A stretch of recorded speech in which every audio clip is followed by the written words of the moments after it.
श्रीललिता सहस्रनाम स्तोत्रम् ध्यानम्। अरुणां करुणातरङ्गिताक्षी द्रुतपाशाङ्कुशपुष्पबाणचापाम् अणिमाधिविरावृतां मयूखैः अहमित्येव विभावये भवानी।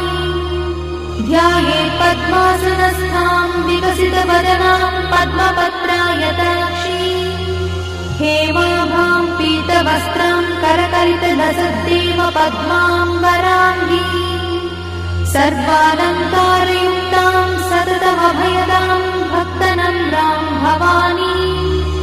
श्रीविद्यां शान्तमूर्तिं सकलसुरन्तां सर्वसम्पत्प्रदात्री श्रीमाता श्रीमहाराज्ञी श्रीमत्सिंहासनेश्वरी।